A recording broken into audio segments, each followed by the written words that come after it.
हरियाणा मंत्रिमंडल की सोमवार को होने वाली बैठक में विधानसभा के मानसून सत्र की तारीख तय की जाएगी। मंत्रिमंडल द्वारा मानसून सत्र की तारीख तय करने के बाद सरकार की सिफारिश पर विधानसभा स्पीकर तय करेंगे कि सत्र कितनी अवधि का होगा।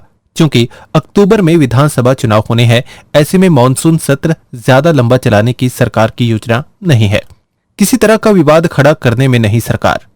सीएम विधानसभा के मानसून सत्र के दौरान विपक्ष द्वारा सरकार पर बहुमत साबित करने का दबाव और राज्यपाल से सरकार को बर्खास्त करने की मांग की जा सकती है। हालांकि विधायकों के संख्या बल के हिसाब से मुख्यमंत्री नायब सिंह सैनी की सरकार को खतरा नहीं है, लेकिन चुनाव से ठीक पहले सरकार किसी तरह का विवाद खड़ा करने के पक्ष में नहीं है।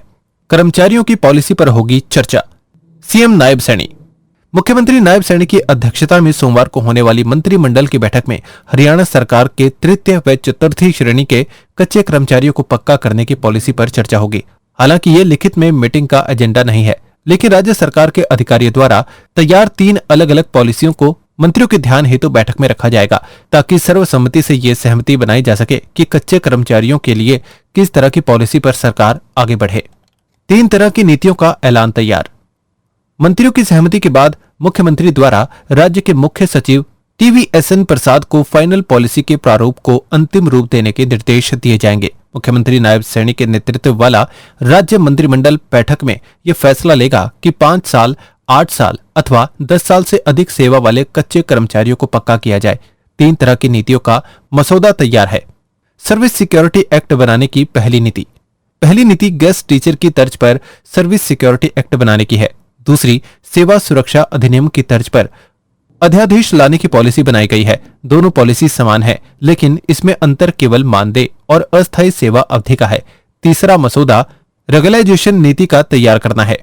सेवा सुरक्षा देने के लिए 3 अलग अलग ड्राफ्ट में अस्थायी कर्मचारियों को अलग अलग लाभ देने का प्रस्ताव है। समान एक मुश्त मानदेय देने का प्रस्ताव नीति में शामिल। सेवा सुरक्षा अधिनियम को लेकर बहुत कम मानदेय देने का प्रस्ताव है, जबकि अध्यादेश के ड्राफ्ट में समकक्ष नियमित कर्मचारी की न्यूनतम वेतन के समान एक मुश्त मान देने का प्रस्ताव शामिल किया गया है। बैठक में यह भी तय होगा कि पहले सेवा सुरक्षा अधिनियम बनाया जाए या पहले अध्यादेश जारी करने के बाद विधानसभा में विधेयक लाकर पारित किया जाए अथवा कैबिनेट के कहने के बाद नियमितीकरण नीति जारी की जाए। अपने आसपास से जुड़े ऐसे ही अपडेट्स पाने के लिए देखते रहिए अंबाला ब्रेकिंग न्यूज। हमें फेसबुक पर लाइक करें, यूट्यूब पर सब्सक्राइब करें और अपने एप्पल और एंड्रॉयड मोबाइल फोन के प्ले स्टोर से हमारी app Ambala breaking news download करें।